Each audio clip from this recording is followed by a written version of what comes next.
অনেক ভালো আছো এবং সুস্থ আছো। চলে এলাম আরেকটি নতুন ভিডিও নিয়ে। তো অবশ্যই ভিডিওটা কন্টিনিউ দেখতে থাকো, আশা করি অনেক অনেক ভালো লাগবে। আর আজকে চলে এসেছি আমাদের নদীর উপরে আম বাগান। তো আম বাগানটা পুরো তোমাদেরকে ঘুরে দেখাবো, তার সঙ্গে অবশ্যই রেসিপি তো অবশ্যই থাকছে। আজকে কিভাবে রেসিপিটা করব অবশ্যই তোমাদেরকে দেখাবো।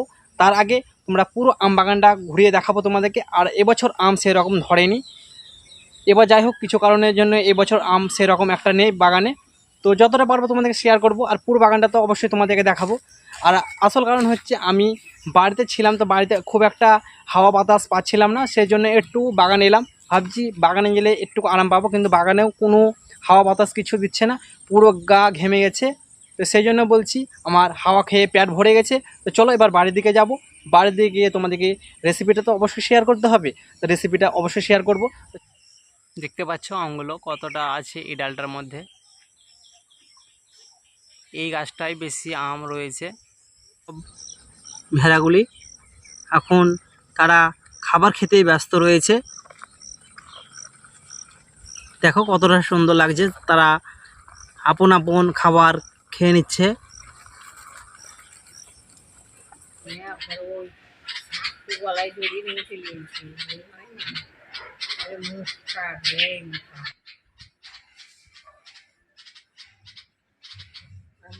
অবশ্যই মুখরোচক খাবার, তোমরা সন্ধ্যাবেলায় এই খাবারটি করে খেতে পারবে। আজকে কীভাবে করি, আর বাগানে এসে কোনো হাওয়া বাতাস কিচ্ছু হচ্ছে না বন্ধুরা, পুরো একবারে দেখতে পাচ্ছ পেছন দিকে ডালপালা কিচ্ছু একবারে নড়ছে না, একবারে পুরো একবার স্থির হয়ে আছে।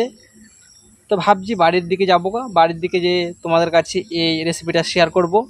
তো পুরো ভিডিওটা দেখবে, আর ভালো লাগলে অবশ্যই তোমরা পাশে থাকবে, সাপোর্ট করবে, এটাই চাইবো। আর নতুন হলে চ্যানেলটিকে অবশ্যই সাবস্ক্রাইব করে পাশে থাকা বেল আইকনটি অবশ্যই প্রেস করে রাখবে। তো চলো বন্ধুরা বাড়ি যাই, বাড়িতে গিয়ে তোমাদেরকে ডিম ছাড়া ডিমের রেসিপিটা কিভাবে বানাতে হয় অবশ্যই তোমাদেরকে দেখাবো এবং শেয়ার করব। আমি এই মাত্র বাড়ি চলে এলাম। বাড়িতে এসে আগে থেকে আমি সব কিছু উপকরণ আমি রেডি করে নিয়েছি। আজকে সমস্ত কিছু আমি রেডি করেই আজকে তোমাদের কাছে চলে এসেছি। অবশ্যই তোমরা দেখতে পাচ্ছ কি কি আমি নিয়ে নিয়েছি। দেখো একটি প্লেটের মধ্যে সব রকম মশলা রয়েছে, অবশ্যই মশলার নাম বলে দিচ্ছি। আর একটি বাটিতে দেখতে পাচ্ছ সিদ্ধ কলা আলু রয়েছে, আর একটি বাটিতে দেখো ছোলা এবং পেঁয়াজ কুচো লঙ্কা কুচি, আর এইদিকে রয়েছে আমার জিরে গুঁড়ো মশলা, ধনে গুঁড়ো সব কিছু রয়েছে। আর করে দেখতে পাচ্ছ ছোলা রয়েছে, পাঁপড় রয়েছে। তো আজকে পাঁপড় দিয়ে অনেক সুন্দর একটি রেসিপি। তো আজকে ডিম ছাড়া বলেছি, ডিমের অমলেট বানিয়ে দেখাবো। তো চলো কীভাবে বানাচ্ছি। তো তার আগে আলুর আমি পুরটাকে বানিয়ে নিচ্ছি।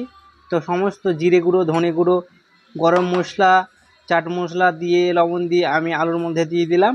এবার কুচানো রাখা পেঁয়াজ এবং কাঁচা লঙ্কা দিয়ে দিচ্ছি পরিমাণ মতো। আমার দেওয়া হয়ে গেল। এবার দিয়ে দিচ্ছি ছোলা। বন্ধুরা ছোলা দেওয়া হয়ে গেছে, এবার আমি হাতে করেই মেখে নেব। চলো তোমরা অন্য কিছু ব্যবহার করেও মেখে নিতে পারো আলুটা। তা আমার আলু মাখানো হয়ে গেছে, দেখতে পাচ্ছ এরকম আমি কোনো রং ব্যবহার করিনি আলুর মধ্যে। দেখো এবার আমি পাঁপড়টাকে ভিজিয়ে নিচ্ছি। পাঁপড়টাকে ভালো করে ভিজিয়ে নিতে হবে, খুব একটা আবার ভিজিয়ে দিলেও হবে না, ছিঁড়ে যেতে পারে, সেই জন্য একটু হালকা হালকা করে ভিজিয়ে নিবে। দেখো আমার এপিট উপিট করে নিচ্ছি, পাঁপড়গুলোকে দিন ভালো করে ভিজিয়ে নিচ্ছি। আমার পাঁপড় ভেজা হয়ে গেছে, এবার আমি প্লেট থেকে জলগুলো ফেলে দেব। যে কীভাবে আজকে রেসিপিটা বানাচ্ছি অবশ্যই দেখুন। দেখতে পাচ্ছ এবার আমি পাঁপড় নিয়ে নিলাম একটা, পাঁপড়ের মধ্যে আলুর পুরটাকে ভরে আমি দুই দিক থেকে আলুর মধ্যে দেবে দিচ্ছি, পুরো পাটিসাপটার মতো বন্ধুরা, কিন্তু পাটিসাপটা নয়, ভাজার পর তোমরা বুঝতে পারবে পুরো অমলেটের মতন লাগবে এই জিনিসটা দেখতে।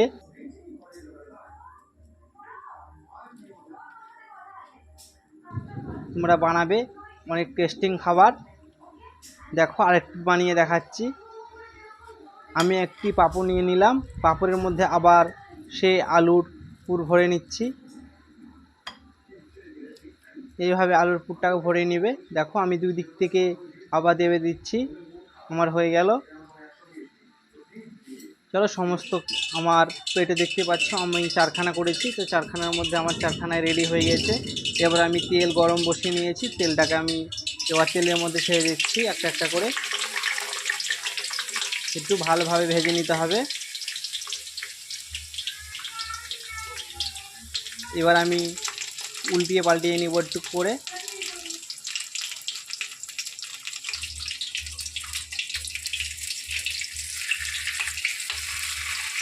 দেখো এইভাবে উল্টিয়ে নেবে।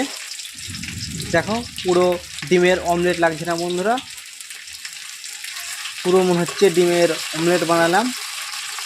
এবার আমি তুলে নিচ্ছি, আমার হয়ে গেছে। এবার আমি বাকিগুলোকে ভেজে নেব ভালোভাবে। আমার বাকিগুলো হয়ে গেছে। ভিডিওটা যদি ভালো লেগে থাকে তো অবশ্যই তোমরা পাশে থাকবে, সাপোর্ট করবে।